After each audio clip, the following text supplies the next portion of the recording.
नमस्कार दोस्तों। क्या सच में किया था रावण ने अपनी बहू का बलात्कार?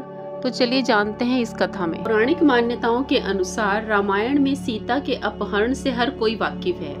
कैसे रावण रोज सीता के पास आया करता था और उससे शादी करने के लिए उसके साथ जबरदस्ती करने की कोशिश किया करता था, और कैसे सीता ने रावण का विरोध किया। कई लोग मानते हैं और रावण को श्रेय देते हैं कि उसने सीता को बलपूर्वक प्राप्त करने की कोशिश नहीं की, बल्कि केवल उसे शानदार गहने और झिलमिलाते रेशमी कपड़ों के साथ प्रस्तुत करके उसकी मितव्ययता को मात देने की कोशिश की। हालांकि कम ज्ञात सत्य यह है कि रावण श्रापित था। उसका श्राप यह था कि यदि वह किसी महिला को उसकी सहमति के बिना छुएगा तो उसका सिर फट जाएगा। अप्सराओं की रानी रंभा का विवाह कुबेर के पुत्र नल कुमार के साथ हुआ था। कुबेर रावण के सौतेले भाई थे। कुबेर अपने ही भाई से बेदखल होने से पहले शानदार लंका के शासक हुआ करते थे। रंभा नल कुमारा मिलने के लिए जा रही थी। जब वह रास्ते में रावण से मिली, रावण जिसने ऐसी चमत्कारिक और सुंदर महिला कभी नहीं देखी थी, रावण ने रंभा को देखकर सोचा कि ऐसी सुंदर महिला को मेरा होना चाहिए।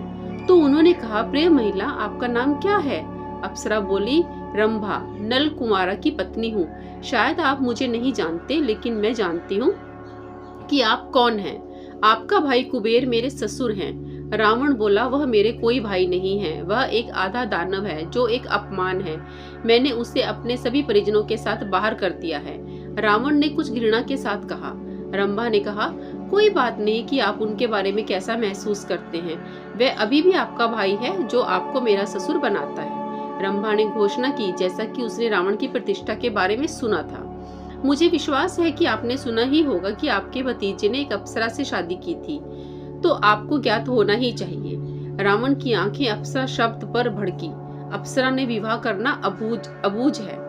आप एक नाचने वाली अप्सरा हैं। यह इंद्र का एक शिष्टाचार था और कुछ नहीं। मैंने उसके द्वारा आपको ऋषियों को भेजे जाने के और उसके कारनामों के बारे में सुना है, ताकि आप उन्हें लुभा सके और उनका ध्यान बर्बाद कर सके। रंभा को रावण के इरादों का एहसास होने पर उसने भागने की कोशिश की, लेकिन रावण एक योद्धा था और उसने उसे आसानी से काबू कर लिया। उसका बलात्कार करने के बाद उसे छोड़कर वापस लंका चला गया। रंभा ने उस भयावह भाग्य की कल्पना की जो उसके सामने अभी आने वाला था। हो सकता है उसके बाद उसका पति उसे स्वीकार ना करे।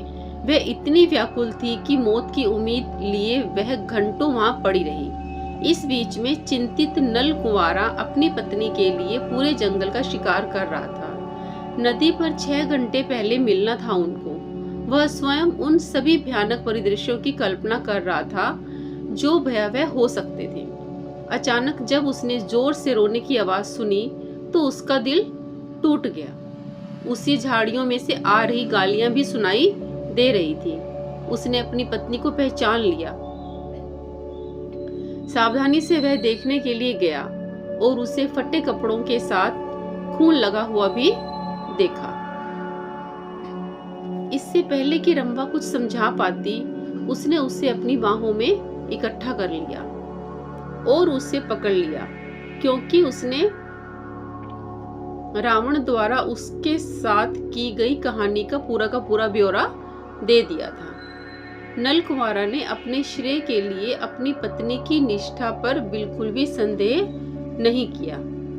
वह उसे अपनी बाहों में भर के अपने घर ले गया। उसने उसे बिस्तर पर लिटा दिया और तुरंत रावण के दरबार में गया। रावण ने अपने भतीजे को नहीं पहचाना, क्योंकि उसने उसे पहले कभी भी नहीं देखा था, लेकिन नल कुमारा अभी तक गुस्से में दिख रहा था। इसलिए उसने पूछा, मैं आपकी कैसे मदद कर सकता हूँ? तो नल कुमारा ने कहा, आप मेरी पहले ही बहुत मदद कर चुके हैं।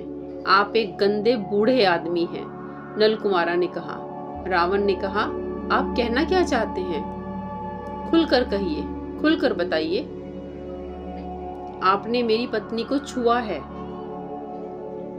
नल कुमारा ने चिल्लाते हुए कहा, मैंने नहीं, बल्कि तेरी पत्नी ने मुझे बहकाया है।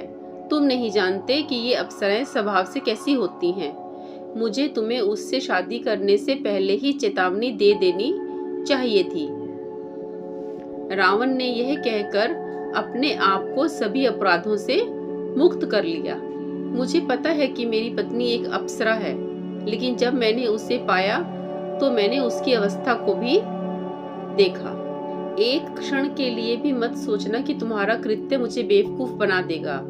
कोई बात नहीं जो आपने किया, मैं तुम्हें चोट नहीं पहुंचा सकता, लेकिन मैं तुम्हें श्राप देता हूँ। पवित्र होकर मैं तुम्हें श्राप देता हूँ कि यदि तुम कभी किसी अन्य स्त्री को उसकी सहमति के बिना स्पर्श करोगे तो तुम्हारे सिर के टुकड़े टुकड़े हो जाएंगे, तुम्हारा सिर फट जाएगा और उसके टुकड़े टुकड़े हो जाएंगे।